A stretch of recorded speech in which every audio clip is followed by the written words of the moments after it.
Hey, Adam Smale here. Are you confused about the circle of fourths and fifths? There's a reason for that.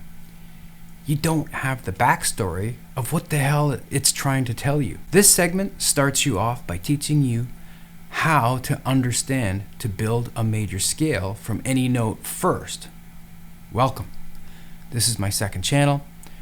Whether I'm new to you or you know me through my main channel, Jazz Rocks with Adam, go ahead and subscribe to this channel. Here at this channel will be a collection of the best, most watched moments hand-picked just for you. Enjoy this clip on building major scales so you will finally learn about sharps and flats and then in turn know about what keys are and what key you're in.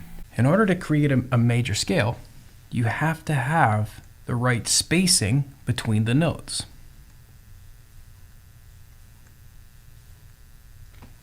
Okay, R stands for root. So the first note of the scale, the root, the second, the third, the fourth, fifth, sixth, seventh, and back to the root again.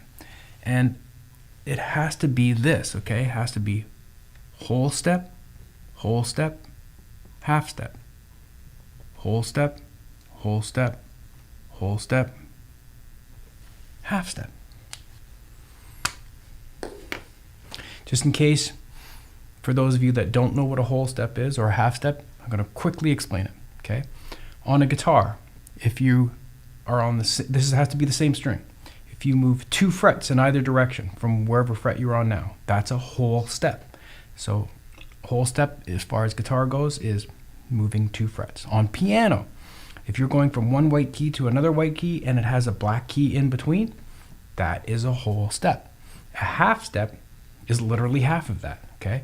So on guitar, if a whole step is 2 frets, a half step is 1 fret. And it has to be the same string, remember. You just slide up, either up or down 1 fret. That's a half step. On piano, a half step would be between one white key and to the very next black key in either direction. Okay, there are some notes that are inherently half steps, but we'll come to that. Okay, so let's start off with C major scale.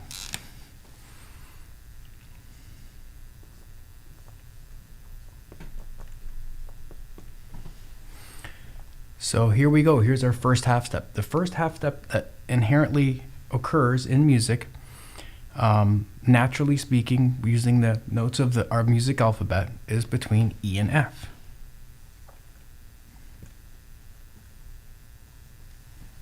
And also there's a half step between B and C. So now you know what the half steps are between E and F and B and C.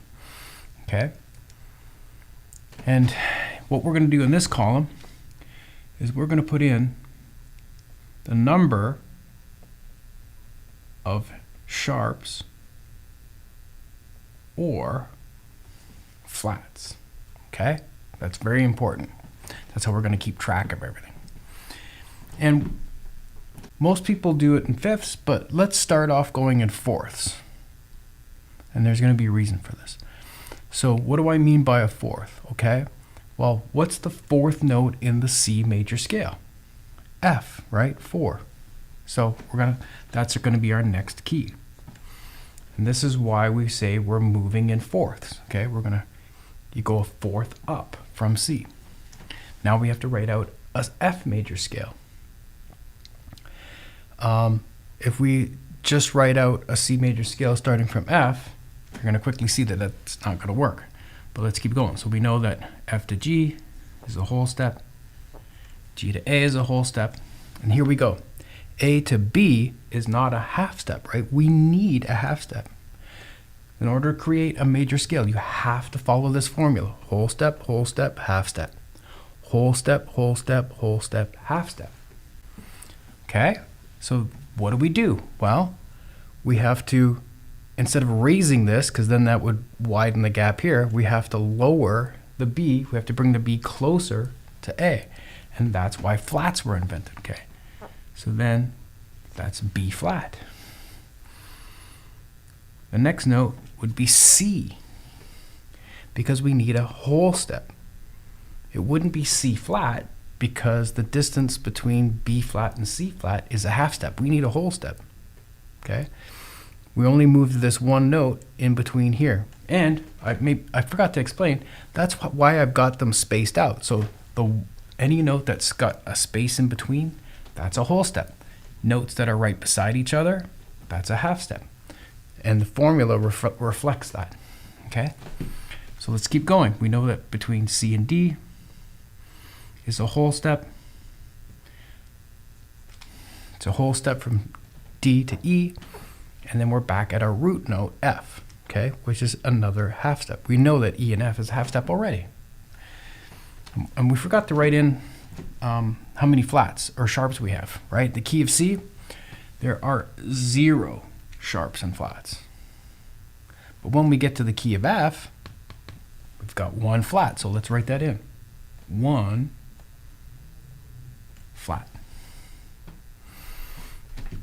And if we keep moving in fourths, what's the fourth note of F? B flat, right? So that's going to be our next key. Key of B flat. B flat. C, we already know that that's a whole step, or whole step between B flat and C, so we're good. D, that's a whole step. And then we come to here, we have a problem because E would be over here, right? We need to make it closer to D to make it a half step. So it's going to be E flat. Same thing we did with B flat. And then E flat to F is a whole step because E natural to F natural is a half step. If we lowered one, we're creating a larger distance. G, A, B flat. Okay, let's count up the flats. How many flats we got? 1, 2, 3? No, not 3. We don't count the B flat twice, okay? We only count the B flat once. So we have 2 flats. And then fourth note of the next scale, E flat. Okay? E flat to F, we already know is a whole step. So a whole step from F to G, we know that from doing our C major scale. And I might add, if you decide to write this out for yourself, it's a good idea to remember that you have to use the next letter in the music alphabet. D is always going to follow a C. E always comes after D. Do you see what I mean? We don't have 2 Fs or 2 Gs or 2 As or anything like that. Since there's 7 notes in the scale, there's 7 letters. We keep recycling those 7 letters over and over again. So here we go. We got G. We know that G to A is a whole step. So we're going to do that same thing. We're going to bring A closer to G by flattening it. So here we go. A flat. Now, what would the next note be? If you're thinking it's B, it can't be B because if we lowered A to here, now we've got a half step plus another whole step. Nowhere in this scale do we have a whole step plus a half step. There is some scales that do that, but not this scale. Every scale has its own unique formula, okay? So that means that B flat is our next note, followed by C, D, E flat. And you guessed it, we have 1, 2, 3 flats, okay? Again, we don't count the root twice. So we got 0 flats, 1 flat, 2 flats, 3 flats. How many flats do you think the next key is going to have?